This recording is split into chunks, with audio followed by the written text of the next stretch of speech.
जो ज़िद करते हैं खुद से अपनी सफलता के लिए नहीं, अपने माँ बाप से अपने शौक़ पूरे करने के लिए। एक लड़के ने अपने पिता से कहा, पापा मुझे नया मोबाइल चाहिए। पिता ने कहा, बेटा अभी कुछ वक्त रुक जा, फिर तुझे नया मोबाइल दिला दूंगा। बेटे ने कहा, आपके पास मेरे लिए कभी पैसे नहीं होते हैं। मेरे सब दोस्त अच्छे रहते हैं, किसी के पास कोई कमी नहीं है, केवल मेरे पास ही हर चीज़ की कमी होती है। अब आप बच्चे पैदा करना बेहद आसान है, लेकिन उन्हें पालना बेहद मुश्किल। जब आप मेरी ज़रूरत पूरी ही नहीं कर सके तो क्या मतलब इस घर में रहने का। मैं घर छोड़कर जा रहा हूँ। बेटा रुक जा, मेरी बात तो सुन, हम तुझे दिला देंगे। माता और पिता ने बेटे को रोकने की और समझाने की काफ़ी कोशिश की, लेकिन वह नहीं रुका। गुस्से में उसने बैग पैक किया और घर से निकल पड़ा। लेकिन घर से निकलते वक्त गलती से उसने अपने पिता का डायरी अपने बैग में डाल ली। पिता की आदत थी कि वह हमेशा डायरी लिखा करते थे और उनकी डायरी को छूने की परमिशन किसी को भी नहीं थी। लड़का घर से काफ़ी दूर आ गया और थक कर बैठ गया। जब उसने वो डायरी देखी तो उसने सोचा, आखिर मिल ही गया खजाना।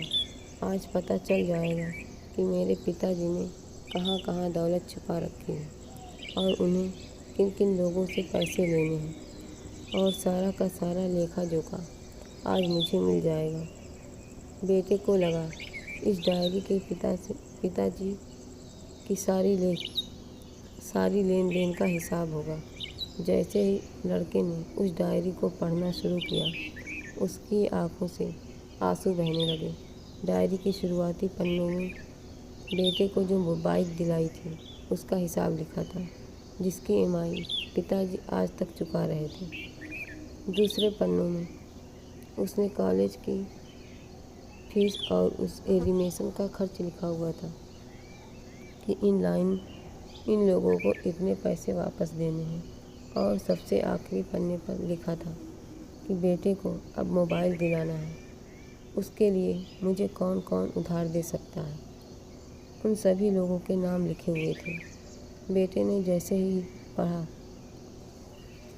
पागलों की तरह रोने लगा और रोते रोते दौड़ता भागता घर आया। जैसे ही उसने घर आकर देखा तो उसके माता पिता एक कोने में बैठकर रो रहे थे। अपने पिता के पैरों में गिरकर रोने लगा कि पिताजी मुझे माफ़ कर दो। पिता ने कहा, बेटा तू मत रो, तुझे मोबाइल मिल जाएगा। बेटे ने कहा, पिताजी मुझे आपसे कुछ नहीं चाहिए। मुझे पता चल चुका है कि आप इस डायरी में हम लोगों से क्या छुपाते थे।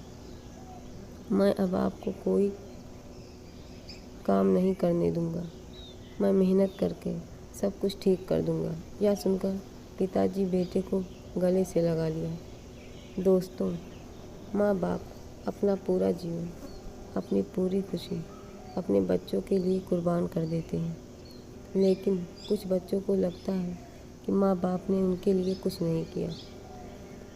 वह कभी अपनी समस्या किसी को नहीं बताते, भले ही वह कितनी ही बड़ी समस्या से गुजर रहे हों। रिश्तेदारों भी उन्हें नीचा दिखाते होंगे तो भी वो सह लेते होंगे। लोग भी ताने मारते होंगे तो भी वो सह लेते होंगे। लेकिन आपसे अपनी समस्या कभी नहीं शेयर करते, क्योंकि वो आपको कभी दुखी नहीं देखना चाहते। अब आपका फ़र्ज़ बनता है अपने माँ बाप को अच्छी तरह रखना और उन्हें सुख देना, ताकि वो भी अपने जीवन का बचा हुआ समय सुख से गुजार सकें। यदि आप भी नींद में सोए हों तो आप जग जाइए और अपने शौक़ पूरे करने पर नहीं, अपना करियर बनाने पर ध्यान दीजिए।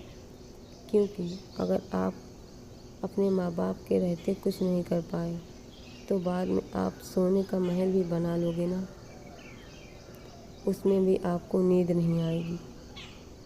अपने जीवन में कुछ बेहतर कर लीजिए, ताकि आपके माता पिता को उम्र होने के बाद भी काम ना करना पड़े।